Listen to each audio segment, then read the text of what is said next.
The logo of the 12th Heidelberg Laureate Forum appears centered on the cover slide, then shifts left. On the right, text fades in. 12th Heidelberg Laureate Forum with the date 14th to 19th September 2025. The photographer positions the young researchers in the university courtyard for a large group photo.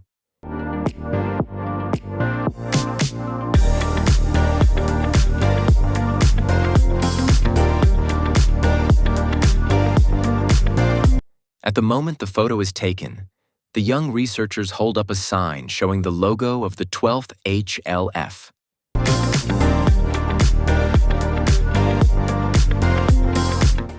The vlog hosts Rachel Thomas and Marianne Freiberger walk through an alley in Heidelberg. Their addresses are intercut with short shots teasing the people they will later have long interviews with in this vlog. I've really enjoyed the week at the Heidelberg Laureate Forum. Marianne speaks to the camera. And so have I, and as always, I've particularly enjoyed talking to the young researchers. And in today's vlog, we meet Amanda Randles, who is the first young researcher to return as a laureate. And I really enjoyed talking to Agnes Szmolenszky about the work of the Heidelberg Laureate Forum Foundation and the importance of dialogue between the research community and the rest of society. And what was also fascinating was today's panel on the state of science integrity. We talked to panelist Lonni Besançon and to some young researchers. Scenes of the panel, the state of science integrity on the auditorium stage are shown.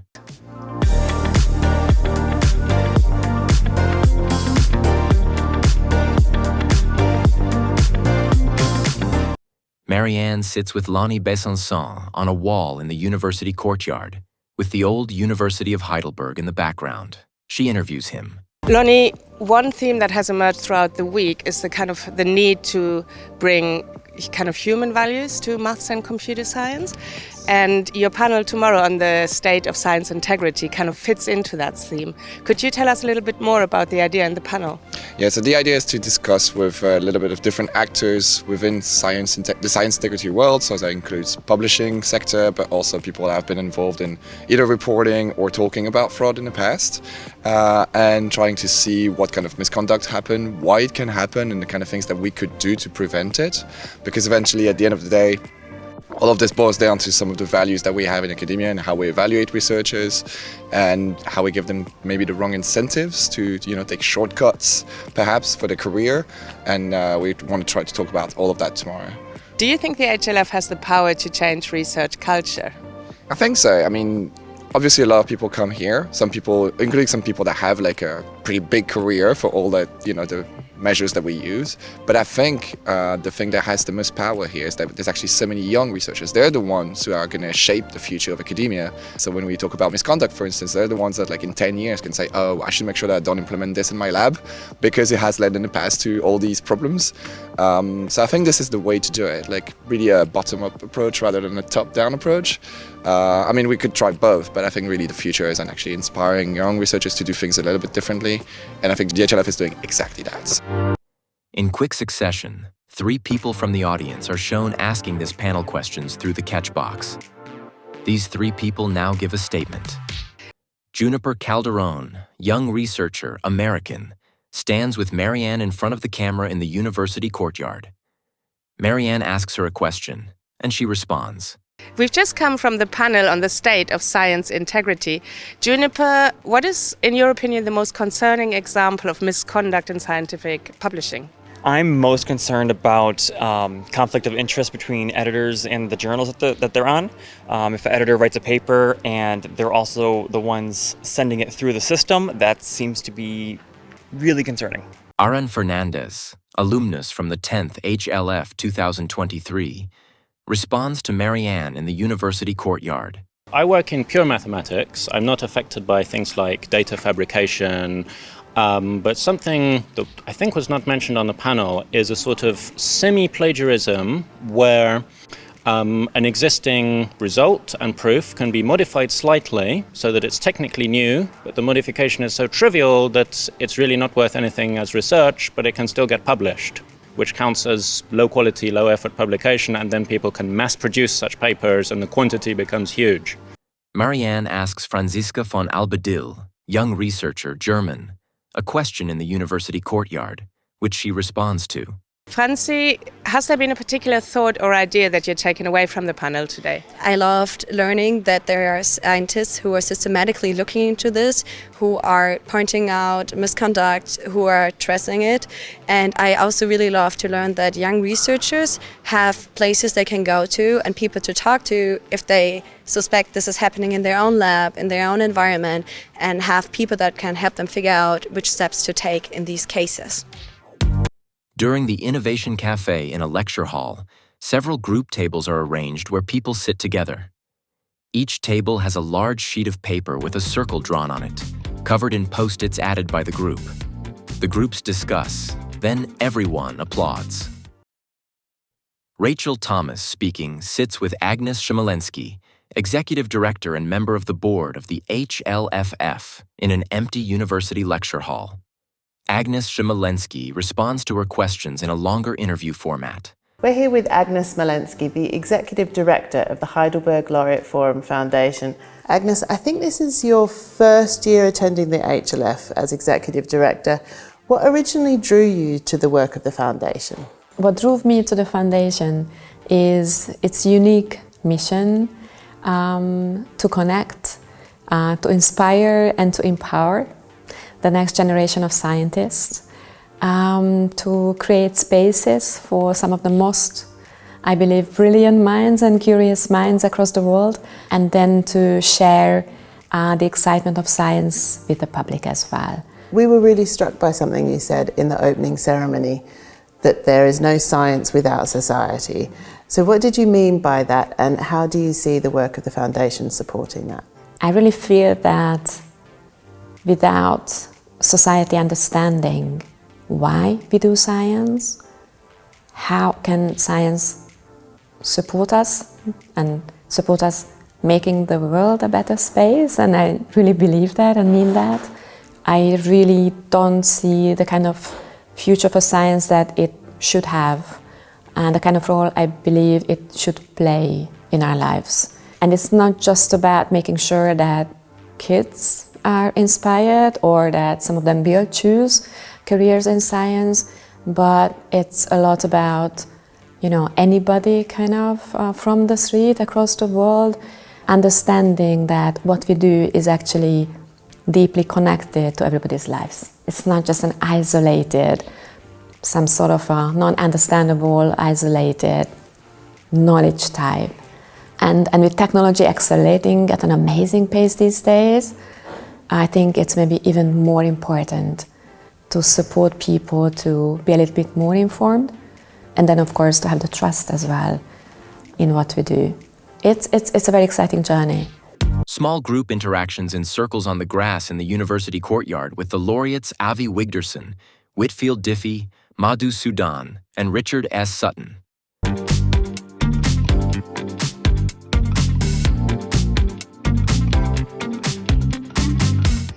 Marianne with Ching Lam Choi in the courtyard, speaking to the camera. As she asks the question, Marianne turns toward her. Ching Lam responds. I'm now here with Ching Lam again, who we met in the first vlog.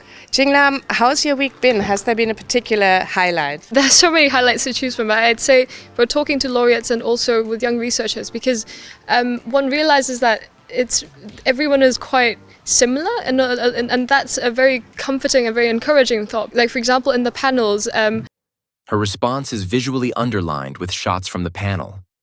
Someone asks a question using the catchbox, and laureate Avi Wigderson responds, along with images of conversations between young researchers and laureates during small group interactions in the university courtyard. When we would ask them grand questions that we are thinking about, often the laureates didn't have a precise answer. Instead, they encouraged us to think about it, and I think that's really a powerful message to take away. But also, I feel like, especially while talking to the laureates, that even if we weren't working on the same thing scientifically, we could meet on a lot of thoughts in terms of the philosophy of science, or how do you approach communication and whatnot. So I feel like this stresses that the humanities and the sciences should be should be more integrated than ever before, and we should always have a very humanitarian approach to science. Yeah. Various shots show Amanda Randles giving her lecture Vascular Digital Twins on the auditorium stage. Rachel Thomas sits with Amanda Randles in an empty lecture hall at Heidelberg University. She asks her questions in a longer interview format, which Amanda Randles answers.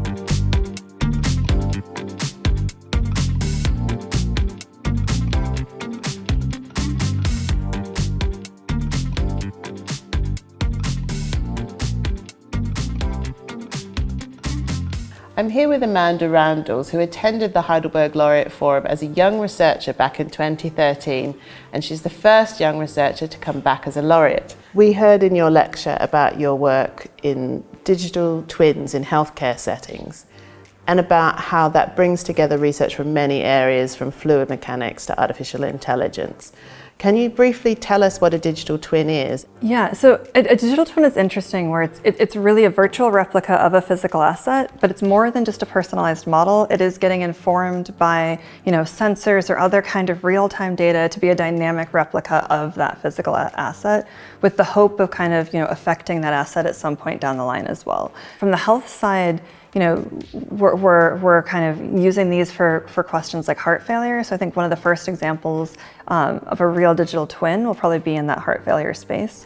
So you're really, creating a virtual replica of somebody's heart, monitoring their blood flow informed by wearable data and using, physics-based modeling to get the 3D model of their blood flow, understanding what's happening. But then that's letting the doctor see, how your blood flow is changing over time. And you can monitor if there is, something that's, worrying to the doctor, and they can see it while you're going about your daily life at home. If we can identify it a week or two ahead of time, we can have a much more proactive and potentially impactful approach. And what's it like working in an area that clearly has the potential to make an incredibly positive impact in people's lives, but it's also in areas of public concern, things like data privacy or maybe environmental concerns about AI? How do you make those two things work in your research? We're not at the stage where we're translating some of this to the clinic yet, but we need to be thinking about the security and the fairness now and building that in early so that it's being taken into account. But then it's also trying to figure out what is that small step and how do we do this in a small controlled way that we understand, that we can spend a lot of time figuring out the full scientific side of it, while also kind of seeing where could this go in the future. And as the first one of the alumni to receive one of the big prizes in maths and computer science, have you got any advice for the young researchers here about taking the next steps in their career? A lot of it is really just trying to find out, what exactly are you really passionate about, but then kind of looking at the field, seeing what's going on, and seeing what you're excited about and where you can make a specific impact, and kind of see, what part are you interested in, and where do you think, what role can you play in, and be willing to kind of try something a little crazy, understand there may be failure along the way, and really be willing to try something new. At the farewell dinner at Heidelberg Castle, guests stand at tall tables, sipping sparkling wine in the warm sunset. Laughter fills the air, with a sweeping view over Heidelberg.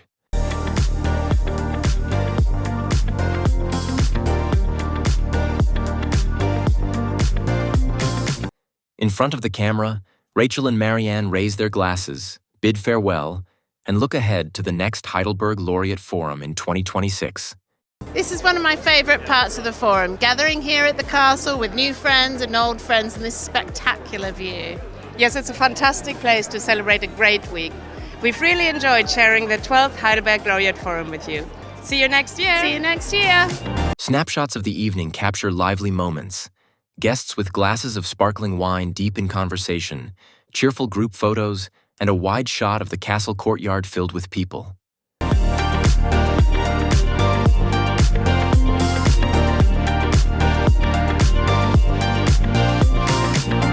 The atmosphere is rounded off by personal reflections from young researchers who sum up their experiences at the 12th HLF in just a few words. Sumandeep Kaur, Indian. The best conference, Shandar. Matthias Kunzler Maldaner, Brazilian. Humbled, inspired, and excited. Xiying Zhang, Chinese. Happy to meet new friends. Adrian Murithi Muriuki, Kenyan. Educative, loving, thrilling, and so much fun. Natasha Nahid, Pakistani. It's glowing, excited, and too impressive. And Hussaini Joshua, Nigerian. I am super refreshed, super excited. I like it.